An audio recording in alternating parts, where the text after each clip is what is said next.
Hey everybody, this is Michael Sweet of Stryper, and you're listening to Cobras and Fire. And I want to tell you also, rock is not dead. Hello. Hello, is this Michael? Hey, Jason. How you doing, man? Not too bad. How are you? I'm good. Very good, man. Just, prepping for a busy next few weeks with the release and a lot of interviews and just kind of always crazy. It's always nonstop around here, but it's all good. No complaints at all. Right on. Business as usual for you then. Yeah, I mean, what's odd in our times with this pandemic and whatnot, I mean, we've just purged ahead, and it's felt like pretty much normal around here, recording and working, and hasn't felt like lockdown to me at all. Well, I guess that's a good thing. Yeah, it is. Right on. Well, I want to welcome back to the program Michael Sweet. Michael, it's becoming kind of an annual thing, and it's always fun to talk to you. Welcome back. Well, thank you for having me, man. It's a pleasure always talking to you as well, and an honor, and appreciate you taking the time to talk to me. Well, of course, you got the new album out, but there is one thing that I really wanted to get your thoughts on before we get into too much of that stuff. Sure. What do you think of the new Cardi B song? Well, I mean, it's funny because I don't want to come across like a prude or someone that is closed-minded.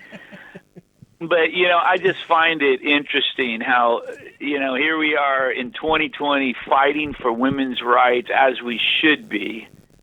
And then you've got videos like that. And I'll leave it right there. Well, of course, I'm poking a little fun at you. You went on social media, as you're quite, as I mentioned in the past, you're pretty active and pretty skilled at your whole social media game. But yeah, you mentioned that, and you were kind enough to reply to my comment, which was more along the lines of, kind of devil's advocate. My parents said the same thing about Kiss and whatnot. Yeah. And now I knew instantly what you were talking about, but and this is another reason why I tried not to be too judgmental on, is that I really don't care for Cardi B as a human being that much, and musically not at all. So it's maybe I'm not the right guy to judge. But that said, of course there was a lot of news being made about that. But after your post, I actually went up and read the lyrics, and dear Lord, they are filthy. That's what I'm talking about, and it's not. There's a time when it's not about judging. It's just about what's right and what's wrong. Well, you mentioned your grandkids listening to it. Well, yeah, I have a little girl, Nora, who I'm sure has most likely, a granddaughter, Nora, who has probably heard that song. And I'm thinking to myself, that just pisses me off.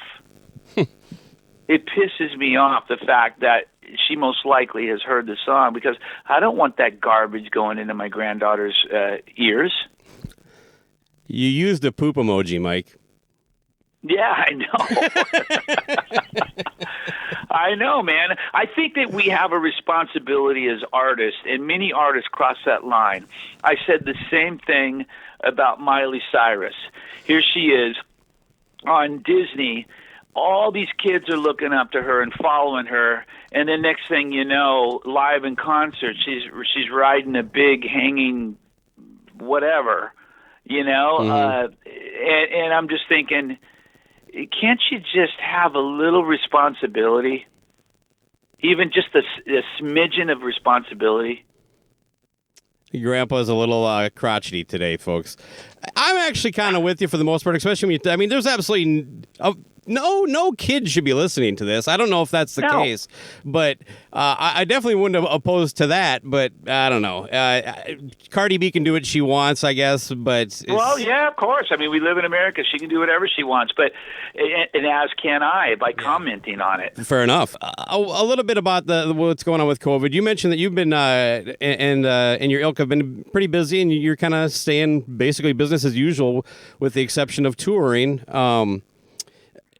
Let me ask you this. It has not been the case with every artist, as you know. And if anything, this has really shown just how fragile the income stream for somebody of almost any type of artistry is. What did you think when? And then I assume you heard it anyway, but maybe I'm bringing this up to you for the first time. If so, I apologize. But the CEO of Spotify, which is not exactly known for lining the pockets of musicians with millions of dollars, he said you can't record music once every 3 or 4 years and think it's going to be enough. Yeah. I just feel like somebody like that, I don't know him, I've never met him, so as a person I don't know what he's like or who he really is, but when someone says something like that, Spotify, which really changed the music industry, it obviously not in the musician's favor or the artist's favor, right? And then to say, not necessarily dictate, but to say, make comments like that on what we should or shouldn't do as the artist, I just felt like it was out of line and out of place. I wasn't in agreement with it. I'm not a fan of Spotify anyway. Never have been, never will be. Because I think it, unfortunately, is the icing on the cake or the seal that is in destroying the artistry of making albums. It started with downloads. You go make an album, and then someone downloads 1 or 2 of the songs from a 12-song album, and now Spotify's just taken that a step further, right. And made it even worse. So it's going to get to the point, it already is, where bands just can't afford to make albums anymore. And is that what fans really want? Yeah, it does almost feel like the new generation. I'm talking young people. They definitely view it differently than I did. When I bought my first Stryper record, the things everybody bought everything. You know what I mean? Yeah, absolutely. And I wish we were back in those days. And it's not about money. It's not about getting rich. It's not about becoming a millionaire rock star. What it is about is, people go in, musicians, bands, artists go in, and they work for 3, 4, 5, 6 months, spend a lot of money, and pour their blood, sweat, and tears into a project, only for it to, fall by the wayside and not be taken serious as a complete project. And I compare it recently to a movie. Do you just watch part of the movie and throw the rest away? Do you just read part of a book and throw the rest away? No, that's exactly what it's like with an album. It's made to be taken in as a whole, right, from start to finish.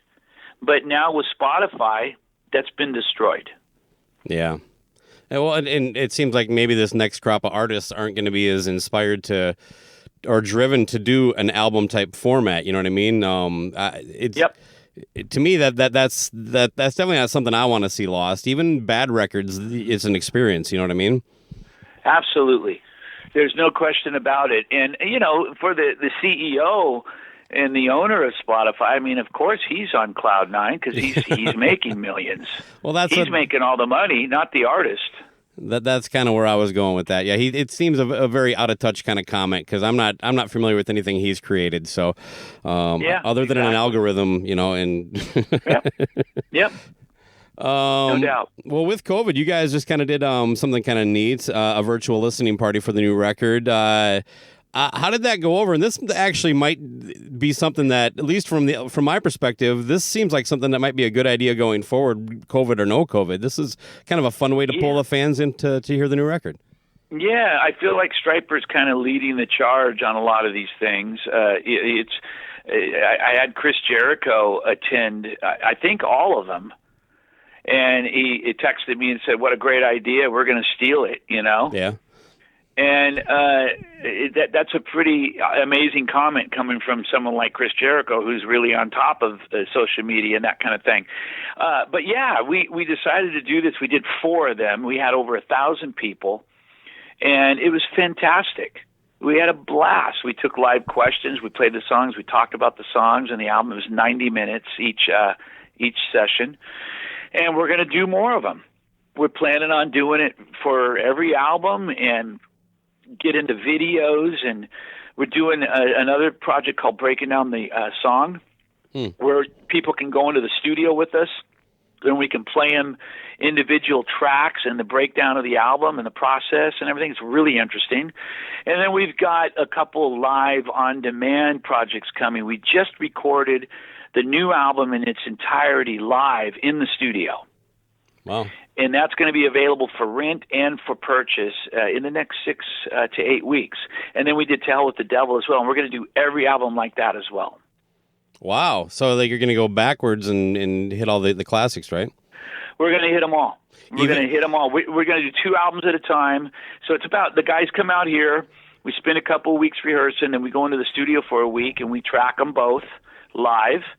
And then they go home, and then we're planning. We've got on the calendar for the next 2 years all the other albums. Even against the law? Everything. Wow. Because I was actually going to ask you that if there was ever a scenario, because I know your thoughts on that record, and I don't have any issue with that. But, you know, because I do think you think it's a good album, right? There's some good songs on there. I think, I'd be a fool to say it's a bad album. It's some really great songs. It's some of my favorite Stryper songs on that album, too. Yeah. 2 of my favorite Stryper songs are on that album, one of those being All for One. So I'm not going to deny that, but I just feel I can't listen to the album. Yeah. And that's my personal opinion. Whenever that album comes on, there's something about it that just rubs me the wrong way. It doesn't sound like Stryper to me. I mean, it does in some aspect, in some ways, but for the most part, it doesn't sound like Stryper to me. Like the guitar tone is really good, but not Stryper. It's not the classic Stryper guitar tone, which we have now, again, thank God, and we had prior to that. The look, yellow and black's gone. Yeah. We've got beard stubble. We're trying to look tough and rough. And, the lyrics, 2-time woman, not that kind of guy, which was not Yo Huggy Guy, which right. Thank God we changed the title to that.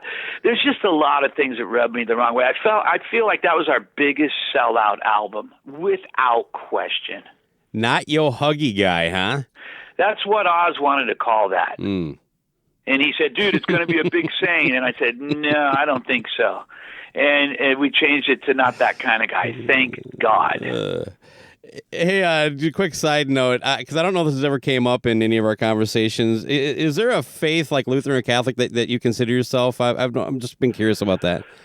No, non-denominational. We go to a non-denominational church, so it's people of all religions that basically have become Christian. They just follow the Word of God, and non-denominational, man. And it's a really great church. And I don't like religion, but I love Christianity. Mm-hmm. I think that religion really does separate and confuse people.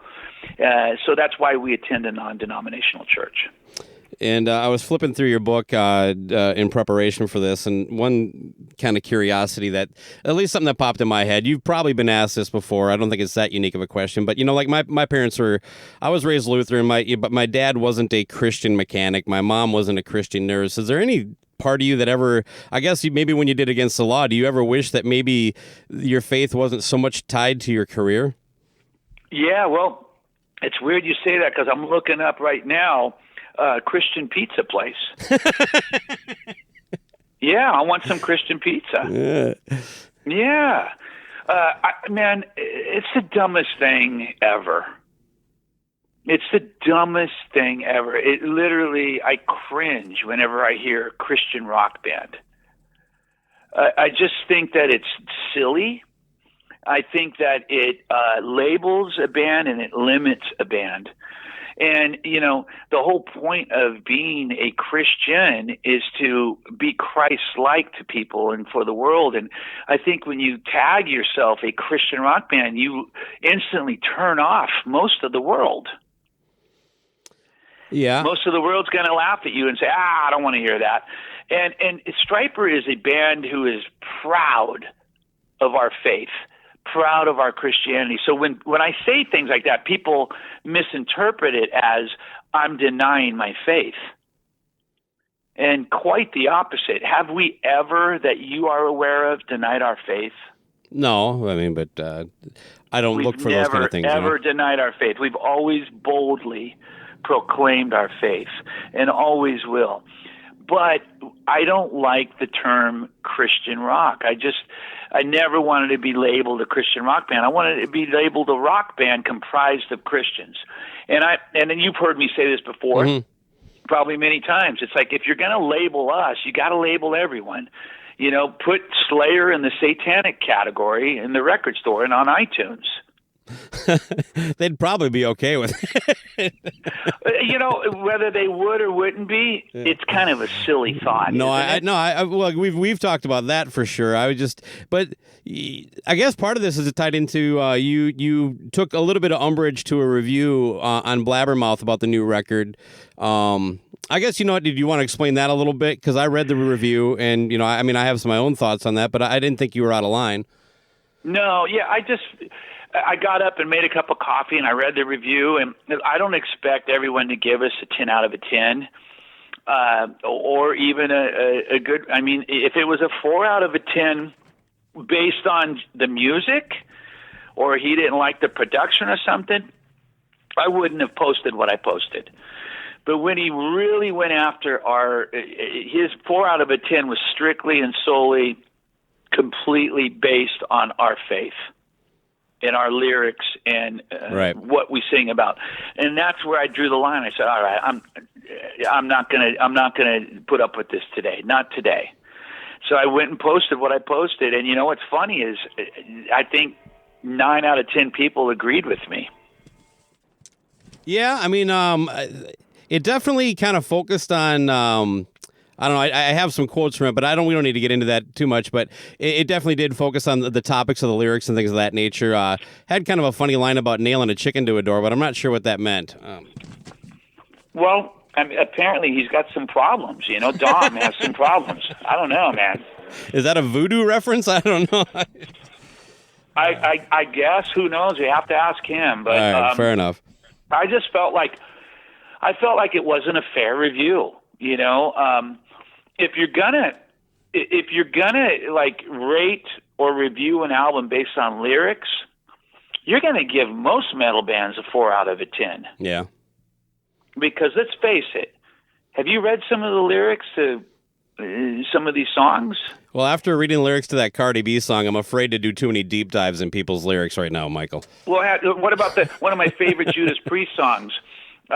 And I never paid attention to the lyrics, but Grinder, looking for meat. Grinder wants you to eat.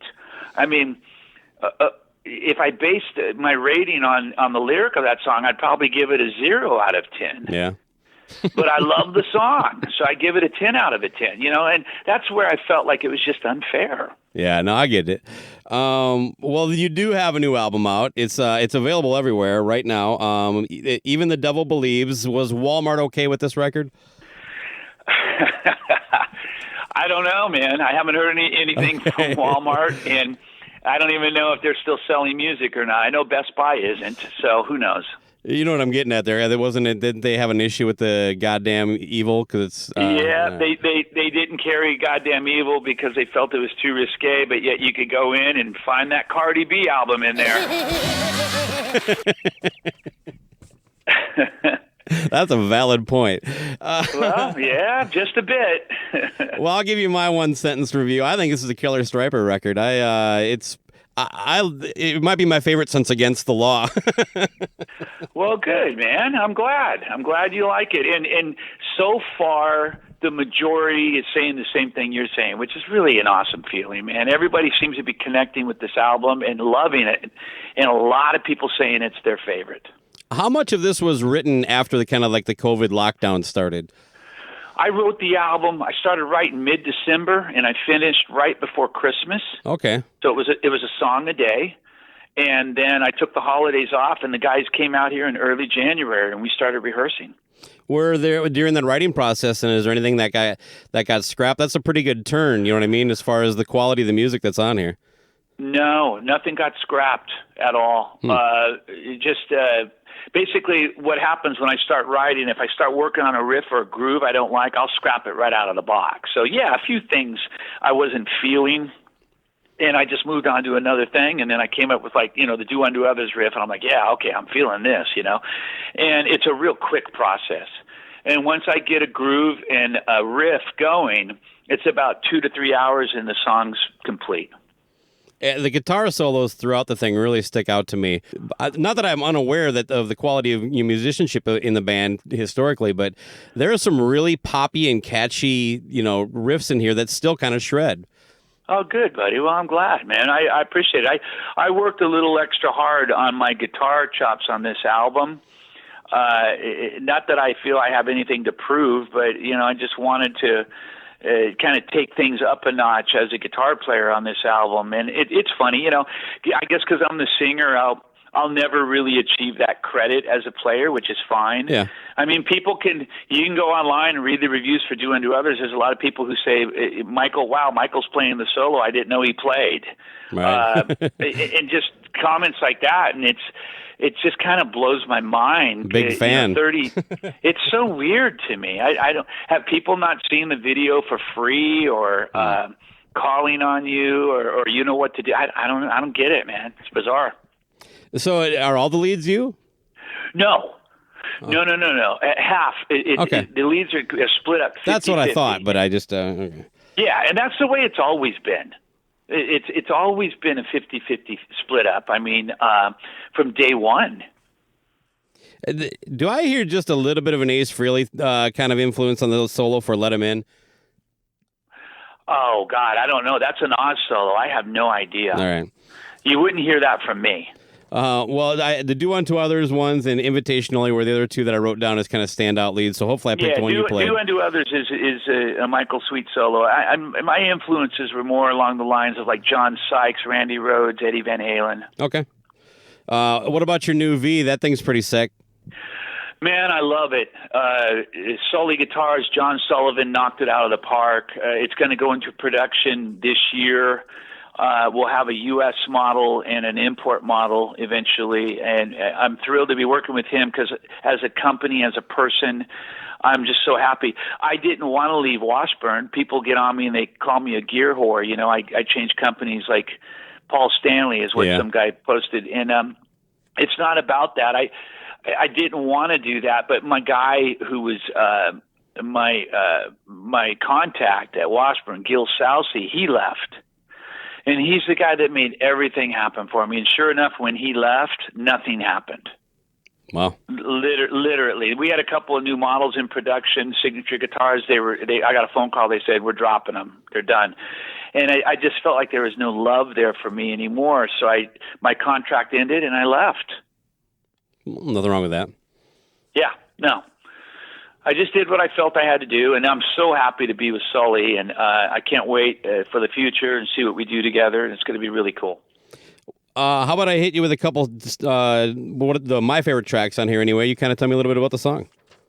Sure, absolutely. How to Fly. Fucking love it. Oh, good, man. How to Fly. I just got a text from a friend of mine, Matt Roselle, and he said that sounds like a song that could have been on the Truth album, the solo album. Oh, yeah. And I said to him, yeah, I can kind of hear that, Those are the songs I get really excited about because the reason why is they're the odd men out. That's a song that doesn't really sound like any other song on the album, but it breaks up the flow nicely. And that's why I love it. It's one of the songs that I repeat the most. One of my favorites. Oh, what about This I Pray? This is a very different. This is not a typical Stryper sounding track, even to the lead and everything on this. This is a really fun. It's almost a ballad, right? It is. It's a ballad. And what happened with that song? A friend of mine, his name is Livio Gravini, and he's a local legend singer in a number of bands throughout the years. He sent me a song and wanted me to come and record it with him. He was going to put it on his album.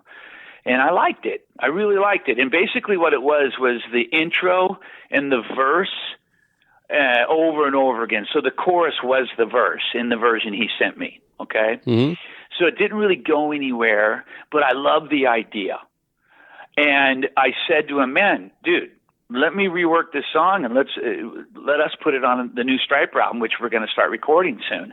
And he loved the idea. So I wrote the choruses and I wrote a couple extra verses lyrically, and then I rearranged it, and it became a Stryper song. So that's probably why it's got such a unique sound and feel to it. Definitely more Southern rock, gospel-y, a little Bon Jovi-ish, and it's different for us, which is what's really cool about it. Yeah, it's a great track, man. God for Rock and Roll is another one that really stuck out for me. Yes. For God and Rock and Roll. That's that song. When I came up with that riff and the groove, I'm like, you know what? I said that backwards. Sorry. What's that? I said that backwards. Thanks for correcting no worries. me. I didn't catch it until you said it back. Not a problem, man. And when I wrote that riff and that groove, I said to myself, I'm going to keep this straight ahead. I'm going to really think AC/DC, Kiss, Anthem, and not waver or wander too far from that. And that's what we did. And that's what we did with the solos. That's what I did with the vocal. It's a real true anthem, a modern-day anthem, and it'll be a great song live. The crowd will be singing along, and you can just kind of picture it or hear it in your head right now, you know? Right on. And it closes with Middle Finger Messiah. You still got a little edge to you, Mike, huh? Middle Finger Messiah is a title my brother had come up with in the 80s, and it's a great closer. Yeah. Oh, yeah, it's a perfect... I mean, you had to know that this was going to be the last song on the album probably well before you recorded it, right? Yeah, you got to... I'm really into bookends, a great opener and a great closer, and similarities. I do that with my solo stuff, Better Part of Me, Son of Man, on the last album. This album, it's obviously Blood from Above, which is one of my favorite tracks on the album, and then closing it out with Middle Finger Messiah. Wow. And of course, I should mention the video is for Do Unto Others. It's just beautifully shot. Thank you, man. I so appreciate that. The director and the videographer, Sebastian, shot it, and Jamie Brown is the director. And he also directed our last two videos, so The Valley and Sorry. And then we shot a video for Divider as well while we were out here. So that's going to be coming in the next few weeks, 2 or 3 weeks. And we went into the studio and recorded a live, this entire album live, kind of like a live at Daryl's house kind of vibe in the same studio we record. And that's coming out in the next 6 to 8 weeks. And that's going to be awesome, man. People are going to love it. I think I saw you say something about this when you shared the video on Twitter. It's definitely kind of, I'm talking about Do Unto Others here again. The message there is definitely something that we kind of need right now in the world. Well, yeah. In this country, for sure. We're definitely separated and divided for sure. And obviously politics don't help matters much or the news. Yeah. And that's both sides, CNN, Fox. I can't watch either one of them. I can't turn them off quick enough. But that aside, I think we've lost touch with helping each other. Like if there is a car accident and you see it, are you one of those people that's going to stop and help, or are you one of those people that's going to drive by and say, "Oh man, I feel bad for them," because you're late to your Starbucks appointment or something, I mean, are we really thinking of each other? Are we really willing to step out of our box and help each other? That's what the song's about. One last thing, just regarding any word on when you guys will feel. What are your thoughts on returning to playing live? I guess is the best way to put that. Oh man, well, we're planning on doing it. We postponed and delayed our shows until next year. We've got a lot on the books next year, but it's possible those could get postponed. We just don't know. It just depends on what this thing does and how things turn out regarding a surge again and a spike, or are we going to have some sort of a vaccine? And if so, how well is that going to work? I mean, where are we going to be at in 6 months? Yeah. We'll see, and I hope in a better place. I think a lot of it is blown up. I think we're in a bad place, no doubt, but I think a lot of it's blown up because of politics. and that fear is kind of put within us. So we vote for either this party or that party. And I think once the election's over, we're going to know a lot more. Yeah, I'm with you there. Anyway, I'm just hoping for it as soon as possible, but not sooner than it's safe, I guess. But Right. Yeah, us too, man. We're going to be back out there again performing. I mean, unless the world comes to an end, and that could happen. We've got asteroids floating out in space, you know? No doubt. Michael, it's always a pleasure. I really enjoy our conversations when you're on. So thank you so much for your time. The new album, Even the Devil Believes, like I said, available everywhere. If Walmart's still selling music, I got to believe they're doing it. I think Cardi B's just downloading it right now or streaming it on Spotify. Hey, man, look, again, I don't know Cardi B, and she might be a great person, have a great heart. I really don't know. I just felt like those lyrics in that song was a little over the top, just a bit. I get it. I do. I was having a little fun with you, as I like to do. But anyway, all the best to you and everybody in the band and your family. I hope everybody stays safe. Thanks again, Michael. Okay, brother. God bless you, man. Thanks for your time.